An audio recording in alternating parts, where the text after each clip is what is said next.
Hello everyone. अपनी previous class में हमने अपना first chapter that is solution and colligative property उसे फिनिश किया था। आज हम अपने इसी का दूसरा chapter that is face equilibria इसे स्टार्ट करेंगे।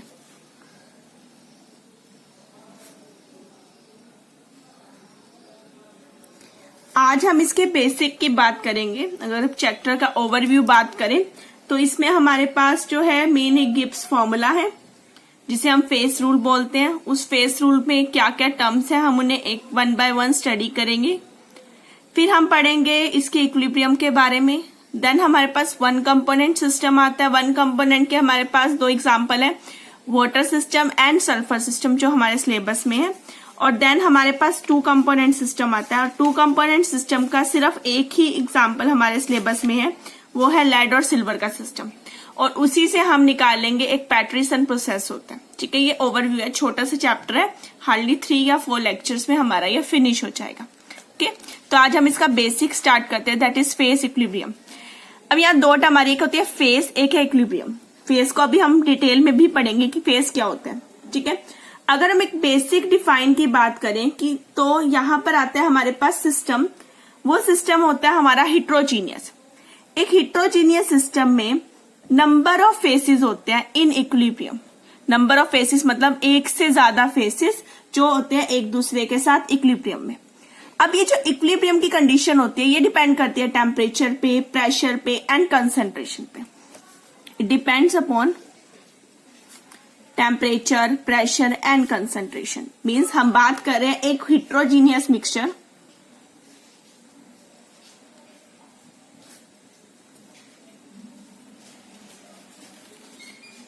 as system with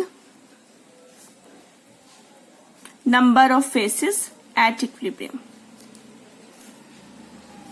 ठीक है, एक ऐसा सिस्टम जिसमें नंबर ऑफ फेसेस होंगे इक्विलिब्रियम में। अब इसी की जो कंडीशन थी टेम्परेचर, प्रेशर, कंसंट्रेशन, इसे स्टडी किया था सबसे पहले गिब्स ने इन 1876 इसको स्टडी किया और एक जनरलाइजेशन के लिए एक फॉर्मूला पुट किया जिसे हम बोलते हैं उसका फेस रूल। ये फेस रूल होता है हमारे पास F is equal to C minus P plus 2। Here F is degree of freedom,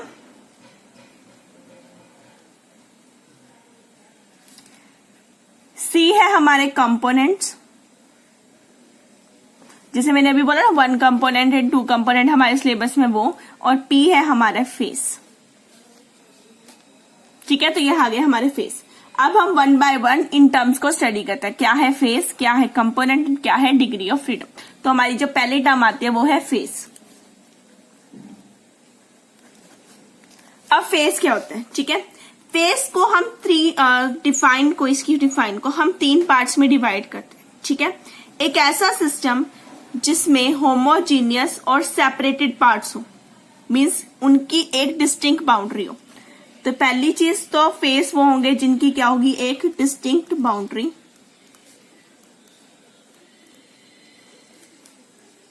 दूसरा, जो फेसेस में पार्ट्स है ना उनकी फिजिकल और केमिकल प्रॉपर्टी एक दूसरे से क्या होनी चाहिए, डिफरेंट होनी चाहिए। सेकंड में भी different physical and chemical properties. और भी हो सकता है, एक फिजिकल चेंज हो जाए, केमिकल चेंज हो जाए, दोनों भी चेंज हो सकती हैं। ठीक है, उनकी डिफरेंट प्रॉपर्टीज होनी चाहिए। And third, they are mechanically, आप उन्हें सेपरेट कर सको, मैकेनिकली सेपरेटेबल।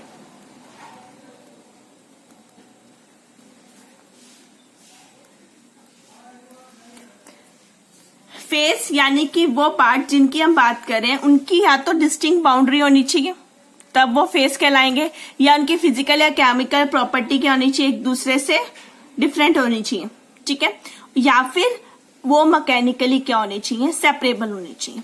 अब एक कॉमन एग्जांपल ले लो। ठीक है, बाउंड्री डिस्टिंक्ट होना, फिजिकल केमिकल प्रॉपर्टी और इसकी। अभी मुझे फेस की बात नहीं पता कि हम किस पर्टिकुलर रिएक्शन में बात करेंगे। हम एक कॉमन एग्जांपल लेते हैं जो हम डेली लाइफ में देखते हैं। आप चावल में से कंकड़ निकालते हो। ठीक है, चावल और कंकड़ बोथ आर सॉलिड। ठीक है, सॉलिड, लिक्विड, गैस, 3 फेसेस के बारे में अभी तक हमने पढ़ा। दोनों ही क्या है, सॉलिड, बट दोनों की डिस्टिंक्ट बाउंड्री है, दोनों अलग अलग दिखते हैं। फिजिकल केमिकल प्रॉपर्टी अलग है, आप उन्हें सेपरेबल भी कर सकते हो, सेपरेट कर सकते हो। दूसरा एग्जांपल ऑयल एंड वाटर। आप पानी के अंदर ऑयल डाल दो तो क्या हो जाता है, ऑयल की लेयर आपको ऊपर दिखाई देती है अलग से और पानी की लेयर नीचे दिखाई देती है। दोनों की एक डिस्टिंक्ट बाउंड्री दिखाई देगी। दोनों की फिजिकल केमिकल प्रॉपर्टी डिफरेंट है, दोनों अलग भी किए जा सकते हैं, ठीक है, दोनों को आप सेपरेट कर सकते हो। दैट मीन्स यहाँ पर भी क्या है, दो phase. No doubt both are in liquid, तो हमारे पास एक से ज्यादा लिक्विड फेस भी हो सकते हैं, एक से ज्यादा सॉलिड फेस भी हो सकते हैं और एक से ज्यादा गैसियस फेस भी हो सकते हैं, ठीक है। मीन्स ऐसा भी हो सकता है कि आपके पूरे सिस्टम में दो ही गैस हो बट दोनों एक दूसरे से अलग अलग हो, तो दो फेस बना देंगे, ठीक है। तो हमने कौन सा एग्जांपल लिया, जैसे अभी हमने यहाँ पे बात की, आप ले लो common example ice plus water. Ice solid और एक वाटर, तो दो फेस हुए, वन सॉलिड और one liquid. S is solid and L is liquid, मैं शॉर्ट फॉर्म में लिख रही हूँ, ठीक है। ऑयल वाटर, ऑयल वाटर यानी again two phases, one liquid और वन लिक्विड, दोनों क्या है, liquid liquid phases, two liquids, both are liquid phases. इसी में आप ले सकते हो, आप लैब में देखते हो CCl4 वाटर और CS2 प्लस वाटर, सेम है, दो फेसेस है, तो एक लिक्विड है और एक हमारे पास क्या आ गया, दोनों ही हमारे क्या है, लिक्विड लिक्विड फेस में, ठीक है। वाटर प्लस वेपर्स,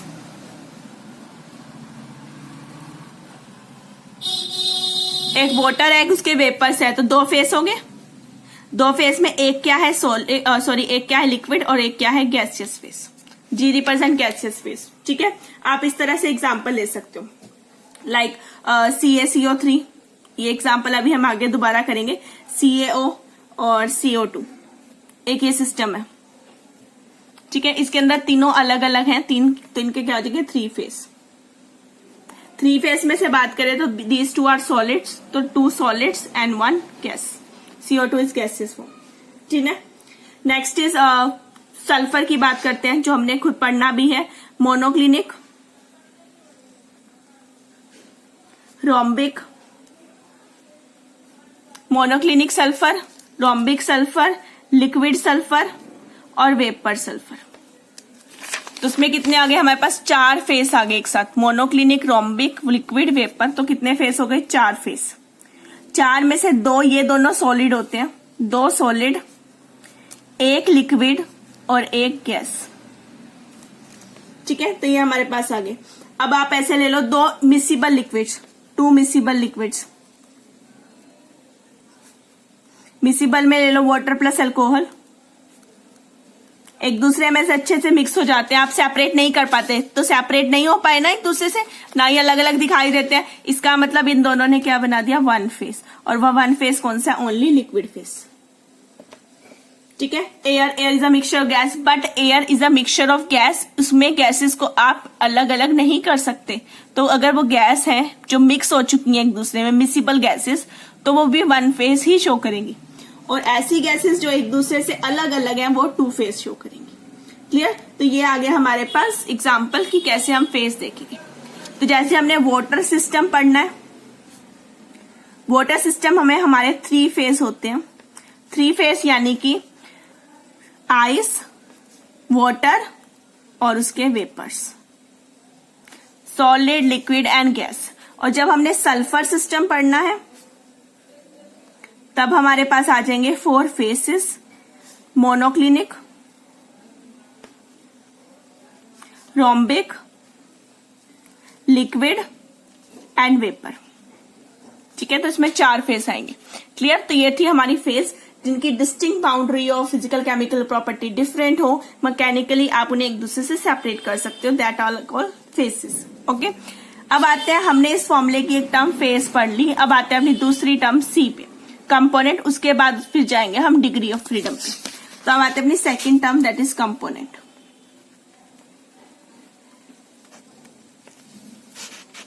अब कंपोनेंट क्या होते हैं? कंपोनेंट होते हैं हमारे smallest number of independent variable, जिसमें आप अपने पूरे के पूरे जो कंपोजिशन है फेस की, उसको क्या कर सकते हो, डिफाइन कर सकते हो। ठीक है। स्मॉलेस्ट नंबर पूरी डिफाइन है, छोटे छोटे पार्ट में करें। Smallest number of independent variable.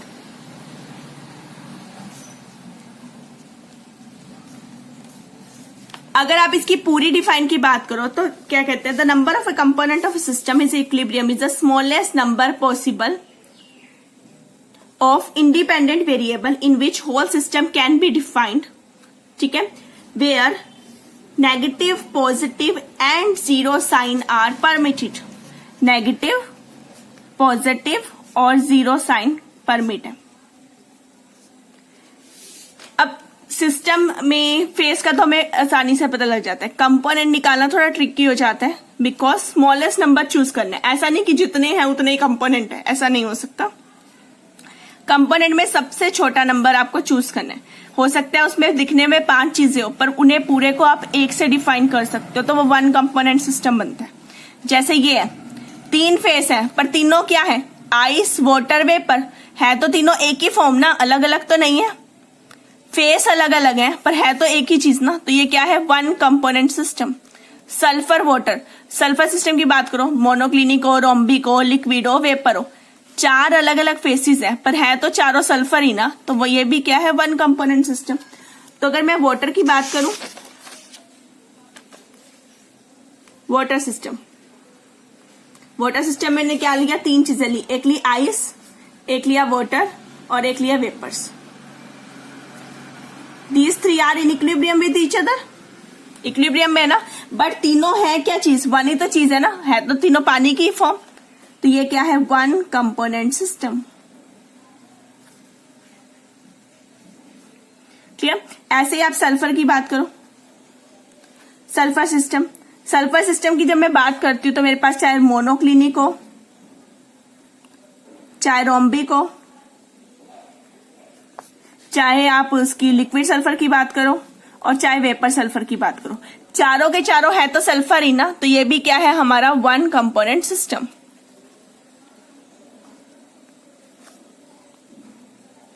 Smallest number choose करना, ठीक है। यहां तक ये चीज तो समझ आ गई कि स्मॉलेस्ट नंबर आएगा जिसमें हम पूरी टर्म को एक्सप्रेस कर सकते हैं।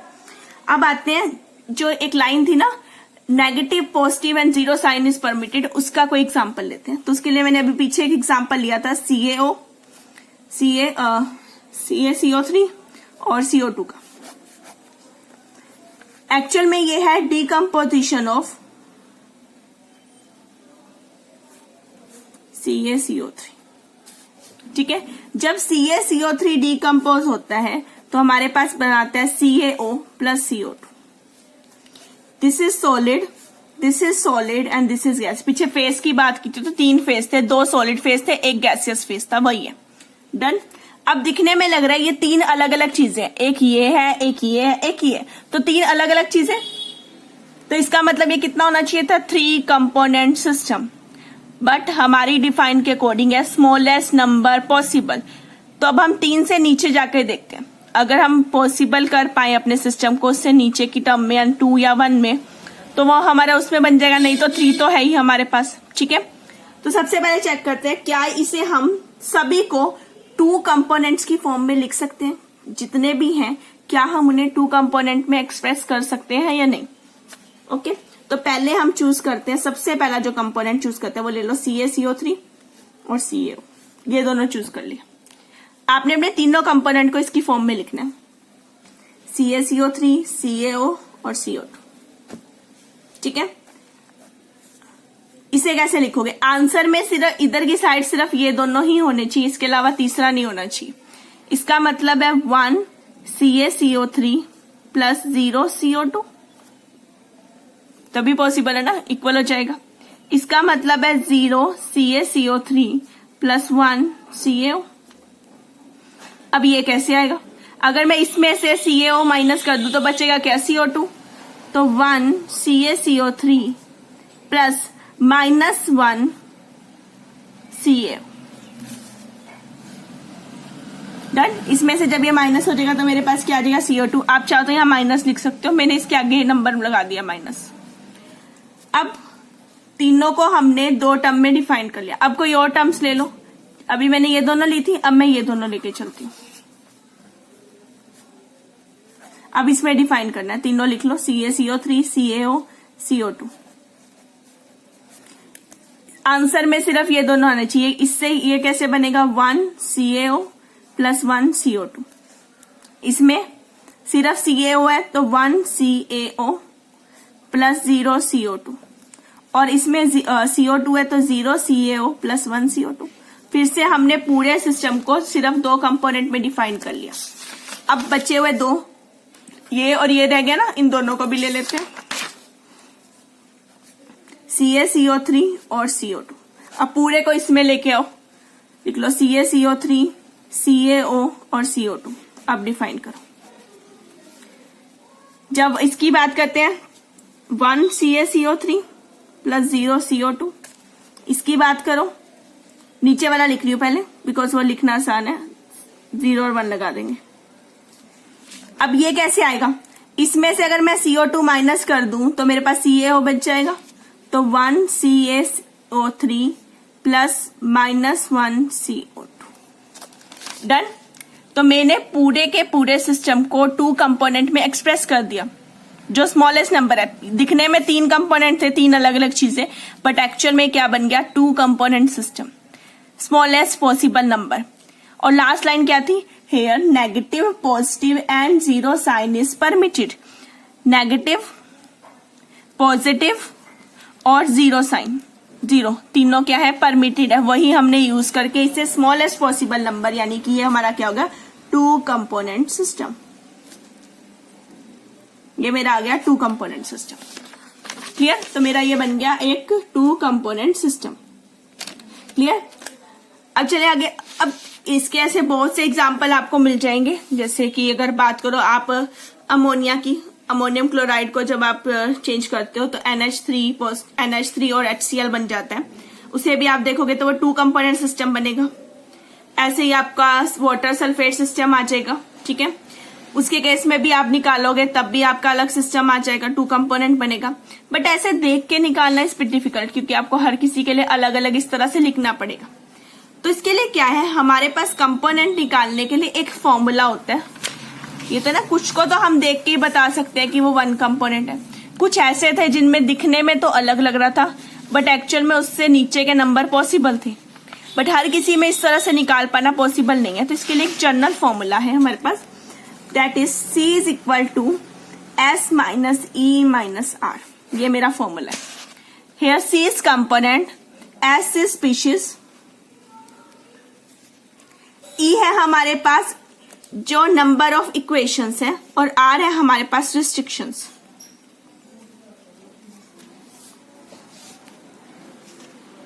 रिस्ट्रिक्शंस और E है हमारे पास इक्वेशंस।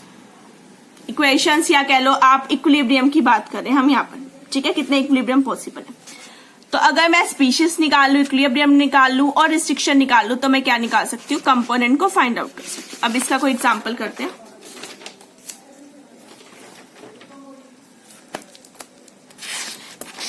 एग्जाम्पल हम इसका लेते हैं।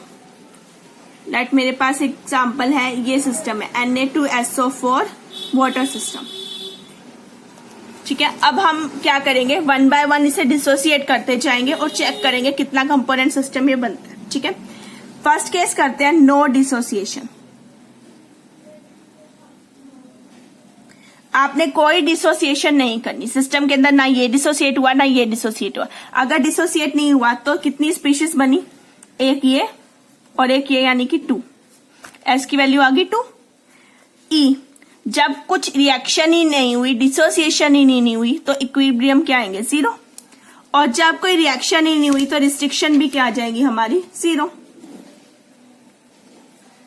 डन, ये तीनों होगी हमारे पास 0। अब फॉर्मूला लगा, C is equal to S minus E minus R, तो C is equal to 2 minus 0 minus 2 that is equal to 2। तो ये क्या आ गया, एक 2 कंपोनेंट सिस्टम आया यहाँ से। क्लियर। अब करते हैं हम इसे डिसोसिएट करते हैं। हम क्या करेंगे, अब अपना जो सॉल्ट है उसे डिसोसिएट करेंगे।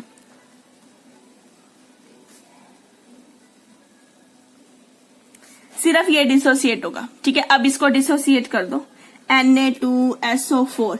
Na2SO4 जब हमारे पास डिसोसिएट होगा तो वो क्या बनाएगा, 2Na positive plus SO4 2 negative. यही बनेंगे इससे, ठीक है। अब नंबर ऑफ स्पीशीज एक ये है, एक ये है और एक वाटर तो है ही ना वाटर सिस्टम में, तो स्पीशीज कितनी होगी अब 3। अब वो 3 स्पीशीज कौन कौन सी है, एक तो सोडियम आयन, एक सल्फेट आयन और एक वाटर तो है ही है।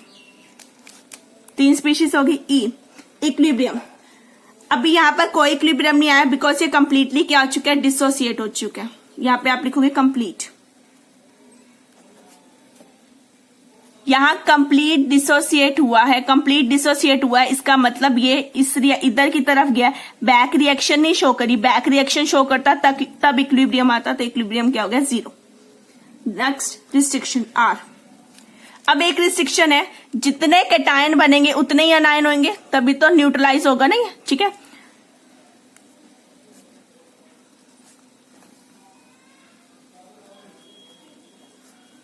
Number of positive ion is equal to number of negative ion, ये एक रिस्ट्रिक्शन है, सब में चलेगी इसलिए यहाँ कॉमन लिख दी मैंने, ठीक है। तो ये कितनी हो गई 1, एक ही रिस्ट्रिक्शन है ना। तो आप फॉर्मूला लगाओ S minus E minus R, तो S है 3, E है 0, R है 1, तो C का आंसर कितना आ गया, फिर से 2 कंपोनेंट सिस्टम। क्लियर। अब आते हैं अपने इसी के तीसरे पार्ट पे।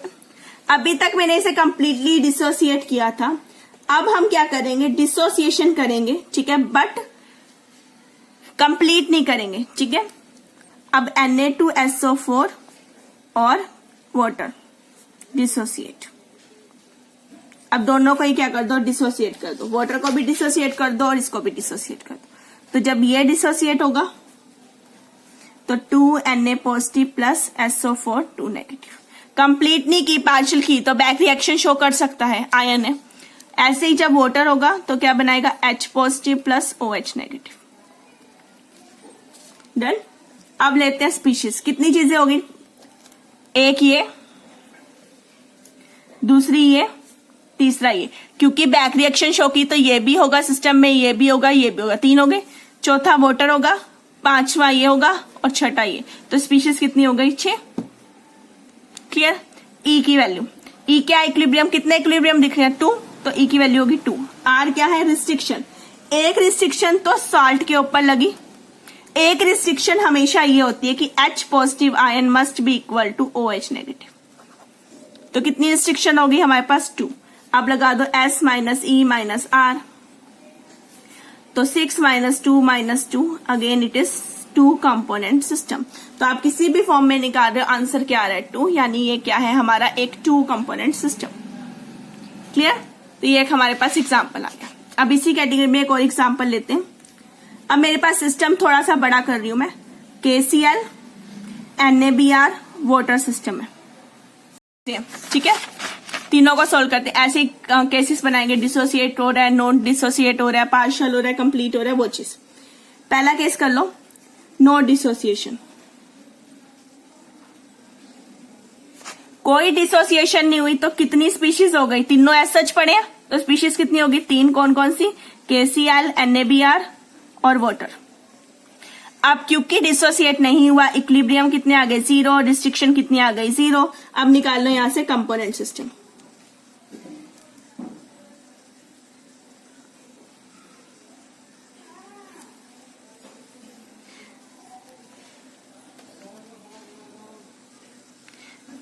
अभी हमारे पास KCl NaBr और वाटर है, बट KCl और NaBr ये तो आपस में रिएक्ट कर सकते हैं, तो अगर ये रिएक्ट कर जाते हैं हमारे पास, तो हमारे पास क्या होगा, आयन इंटरचेंज हो सकते हैं, KBr और NaCl। तो अगर ये हो जाता है हमारे पास, तो इस टाइम पे हमारे पास 1 2 ये और 2 ये, 4 और 1 वाटर, 5 स्पीशीज आ जाएंगी, साथ में आ गई KBr और एक NaCl। और अगर ये होता है तो एक इक्विलिब्रियम भी पॉसिबल हो जाएगा, ई की वैल्यू कितनी हो जाएगी, 1। अगर अब हम निकालें इसकी वैल्यू, तो स्पीशीज 5, इक्विलिब्रियम 1, रिस्ट्रिक्शन कोई नहीं, कोई आयंस नहीं बने, रिस्ट्रिक्शन हमेशा आयंस पे होती है, तो ये आ गया हमारा 4 कंपोनेंट सिस्टम। डन। तो एक हमारा ही हो गया। अब कंप्लीट डिसोसिएट कर सकते हो या पार्शियल कर सकते हो, ठीक है। अब हम अगला करते हैं डिसोसिएशन।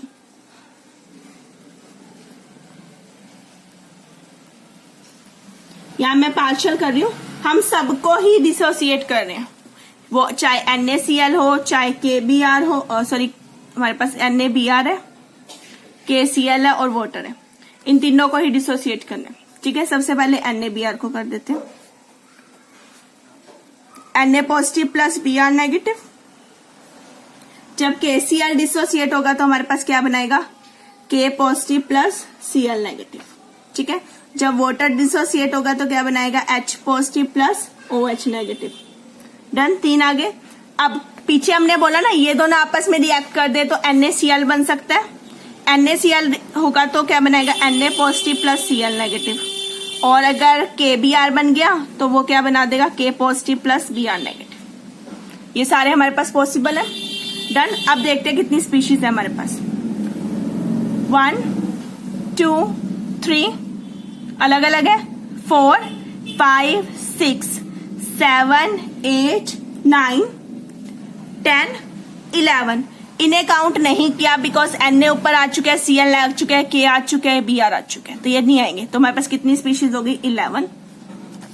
ठीक है, 11 स्पीशीज होगी। इक्विलिब्रियम, कितने इक्विलिब्रियम दिख रहे हैं, 5। अब आते हैं रिस्ट्रिक्शन पे। एक रिस्ट्रिक्शन होती है सॉल्ट पे, number of salt ion positive और नेगेटिव बराबर होनी चाहिए। दूसरी हमेशा वाटर पे लगती है। तो कितनी रिस्ट्रिक्शन आ गई, 2। तो फॉर्मूला लगा C is equal to S minus E minus R। S is 11, E is 5, R is 2। 11 minus 5 हमारे पास आ जाएंगे 6 और 6 माइनस 2 इज इक्वल टू 4। ठीक है, तो अगेन ये हमारे पास आ गया 4 कंपोनेंट सिस्टम। आप एक कंप्लीट डिसोसिएशन करके भी निकाल सकते हो, आपके पास आंसर आ जाएगा। अब आपके क्वेश्चन में कैसे आएगा, क्वेश्चन में आपको जैसे वैल्यू गिवन होगी, कोई भी एक एग्जांपल आप देख सकते हो। अगर आपको निकालने को आता है तो आपकी मर्जी, आप उसे कंप्लीट डिसोसिएशन करके निकालो, पार्शियल करके निकालो, आप उससे सॉल्व कर सकते हैं। जैसे आपकी बुक में कुछ अनसॉल्व क्वेश्चन भी है, इसके अलावा कुछ सॉल्व एग्जाम्पल भी है, आप उन्हें ट्राई करके देखेंगे। डन, अब आते हैं अपनी नेक्स्ट टर्म पे। अब हमने फॉर्मूले में F is equal to C minus P plus 2 था, P पढ़ लिया, C पढ़ लिया, अब बचता F यानी कि degree of freedom.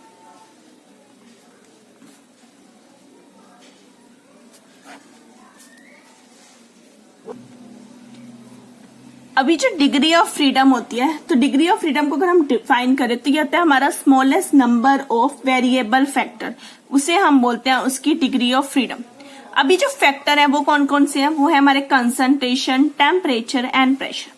That is smallest number of variable factors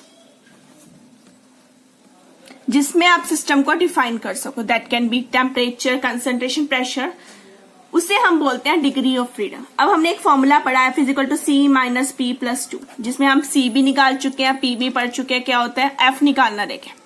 तो अब कोई भी सिस्टम ले लो, लाइक मैं ले लेती हूँ वाटर सिस्टम।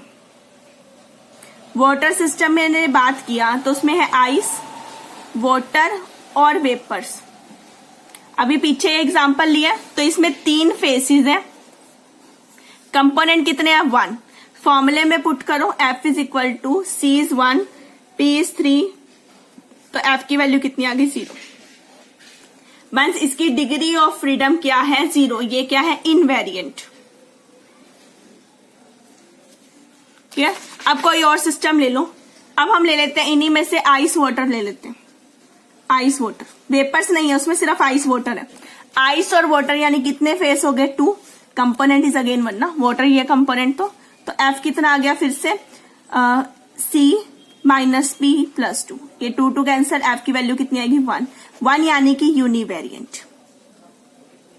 यूनिवेरिएंट का मतलब है आप किसी एक को वेरी कर सकते हो, आइदर टेम्परेचर कर लो या प्रेशर कर लो। जब हम बाइस वेरिएंट की बात करते हैं टेम्परेचर प्रेशर आता है, जब थर्ड वेरिएंट लेना होता है तब हम कंसंट्रेशन चूज करते हैं।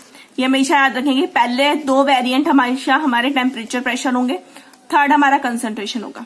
ये चीज हम आगे जाके पढ़ेंगे। ओके, कोई भी अलग ले लो, लाइक मैं खाली आइस वाला सिस्टम ले लेती हूँ। अगर मैं खाली आइस की बात करूं तो फेस है 1, कंपोनेंट है 1, तो F है 1 माइनस 1 प्लस 2, तो F की वैल्यू आ गई 2, यानी कि ये है बाई वेरिएंट। अब ये बाई वेरिएंट, यूनिवेरिएंट, इनवेरिएंट हम इन्हें डिटेल में जाकर आगे पढ़ेंगे जब हम सिस्टम को सोल्व करेंगे। ओके, तो ये है हमारी डिग्री ऑफ फ्रीडम। अब हमने फॉर्मूले में जो जो सारी चीजें थी उन्हें हम फाइंड आउट कर चुके हैं, face, component and degree of freedom. अब लास्ट एक चीज टर्म रह गई है, that is equilibrium. Because topic is face equilibrium.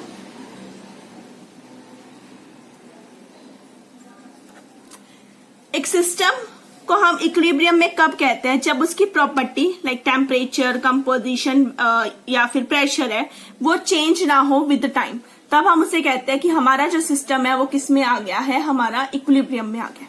अगर उसकी प्रॉपर्टीज चेंज ना हो with time then the system is in equilibrium.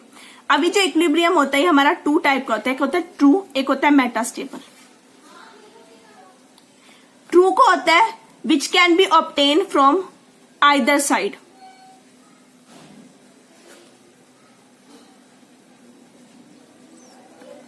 और मेटास्टेबल वो होता है जिससे आप सिर्फ एक ही डायरेक्शन में ऑब्टेन कर सकते हो।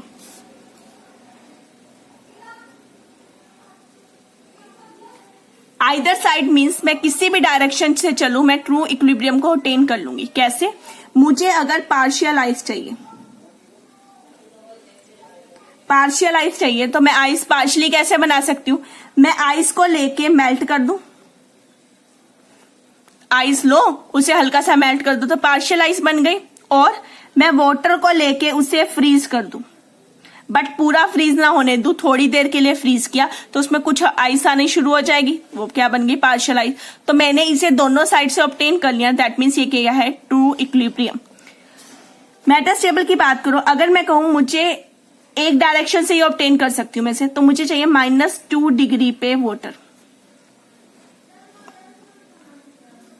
आप कहोगे 0 डिग्री पे ही जाके आइस बन जाता है तो -2 डिग्री पे वाटर कैसे आएगा? तो इसे हम सिर्फ एक ही तरह से ऑब्टेन कर सकते हैं कि अगर मैं वाटर को लेके उसको कूलिंग करती रहूं, ठीक है, बट कूलिंग करते टाइम ना उसमें हम सीडिंग करें, स्टरिंग, कोई कुछ भी ना हो, बस आपने उसको क्या करना है, ध्यान से उसे केयरफुली कूल करते रहना ताकि उसमें आइस ना बने, तभी आप -2 डिग्री सेल्सियस पे वाटर को ऑब्टेन कर सकते हो। यानी कि हमें उसमें किसी भी तरह से सॉलिडिफिकेशन नहीं होने देनी। सॉलिडिफिकेशन कब होती है? जब उसमें सीडिंग होती है। जैसे ही थोड़ी आइस आ रही है आप उसकी स्टरिंग कर दो, वो आइस पीस किस में चला जाएगा? आपका वाटर में चला जाएगा, तो मैं -2 डिग्री पे क्या बन जाएगा? वाटर बन जाएगा। That is metastable condition. तो मैं दो तरह से आ गया, true and metastable equilibrium. Clear? तो ये था हमारा जर्नल फेस का, कि फेस क्या होता है और उसकी general term like face, component, degree of freedom and equilibrium. Next class में हम अपना इसी के फेस के कंपोनेंट्स की बात करेंगे, डिग्री ऑफ फ्रीडम में कैसे वेरिएबल है वो निकालेंगे और फेस डायग्राम करने स्टार्ट करेंगे। ओके, तो ये हम अपनी नेक्स्ट क्लास में करेंगे। Thanks everyone.